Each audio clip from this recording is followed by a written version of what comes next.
Start. राष्ट्रीय सुरक्षा म्हणजे काय? राष्ट्रीय हित या संकल्पनेमध्ये राष्ट्रीय सुरक्षा या संकल्पनेचे मूळ आहे.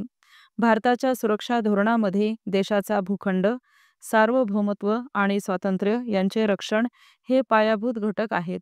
राज्याचे बाह्य आक्रमणांपासून रक्षण करणे हा राष्ट्रीय सुरक्षेचा पारंपरिक अर्थ झाला. लष्करी सामर्थ्य हा त्याचा एक पैलू आहे, परंतु एकमेव नाही. देशाला सर्वतोपरी सुरक्षित ठेवण्यासाठी भिन्न प्रकारची सुरक्षा गरजेची असते. लष्करी सुरक्षेबरोबर राजनय किंवा राजकारण, समाज, पर्यावरण, ऊर्जा आणि नैसर्गिक संसाधने, अर्थव्यवस्था आणि मानवी संसाधने हे राष्ट्रीय सुरक्षेच्या संदर्भात महत्त्वाचे पैलू आहेत. परिच्छेद. देशामध्ये शांतता आणि नागरिकांच्या व्यक्तिगत, सामाजिक आणि राजकीय जीवनात सौख्य आणि सलोखा निर्माण करणे आणि सुशासन उपलब्ध करणे म्हणजेच राष्ट्रबांधणी करण्यासाठी हातभार लावणे हे राष्ट्रीय सुरक्षेचे उद्दिष्ट असते. राष्ट्राचे अस्तित्व अबाधित राखण्यासाठी राष्ट्रीय ऐक्य असणे महत्त्वाचे आहे. देशाची परंपरा, संस्कृती, इतिहास याविषयी नागरिकांना अभिमान असतो आणि त्यातून ऐक्याची भावना जागृत होते.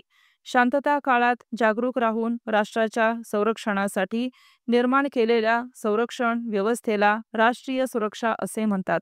अशा प्रकारे सुरक्षेच्या पारंपरिक पैलूंप्रमाणे त्याचे अन्य पैलूही अभ्यासणे गरजेचे आहे. परिच्छेद. आतापर्यंत आपण सार्वभौमत्व आणि राष्ट्रवाद या संकल्पना आणि त्यांचे महत्त्व अभ्यासले.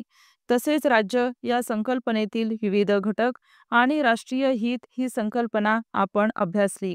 राज्य व्यवस्था समजून घेताना राष्ट्रीय सामर्थ्य ही संकल्पना अभ्यासणे आवश्यक आहे, कारण राष्ट्रीय सामर्थ्य हे राष्ट्राच्या हिताचे रक्षण करते आणि देश सुरक्षित ठेवते. आपल्या राष्ट्रहिताच्या दृष्टीने दुसऱ्या देशांशी असलेल्या संबंधांना प्रभावित करण्याच्या क्षमतेला राष्ट्रीय सामर्थ्य असे म्हणतात.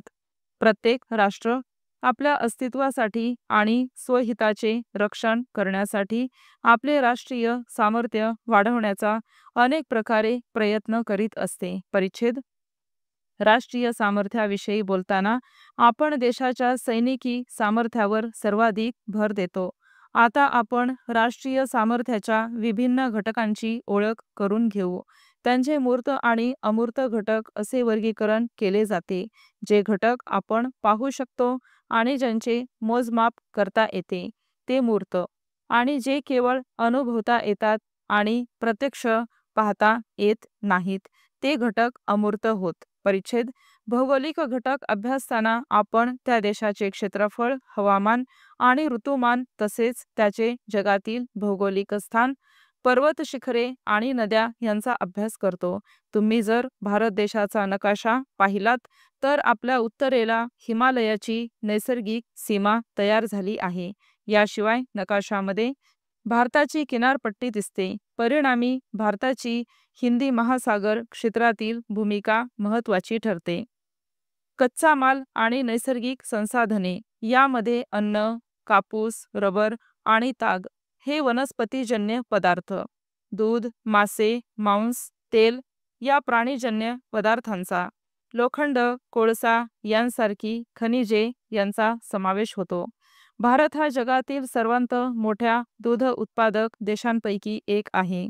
गहू आणि भात उत्पादनामध्ये भारत स्वयंपूर्ण आहे. भारतामध्ये कोळसा आणि लोखंडांचे सर्वाधिक साठे आहेत. परिच्छेद. कोणत्याही देशाची एकूण लोकसंख्या किती आहे यापेक्षा त्या देशाची उत्पादनक्षम लोकसंख्या किती आहे हे अधिक महत्त्वाचे आहे. भारताला तरुणांचा देश म्हटले जाते, कारण देशाच्या एकूण लोकसंख्येपैकी 50% अधिक लोकसंख्या 25 वर्षांखालील आहे, तर 65% अधिक लोक 35 वर्षांपेक्षा लहान वयोगटामध्ये मोडतात. या वयोगटातील सक्षम कामकरी वर्ग उपलब्ध असल्याने तो देशासाठी लाभदायक आहे. स्टॉप.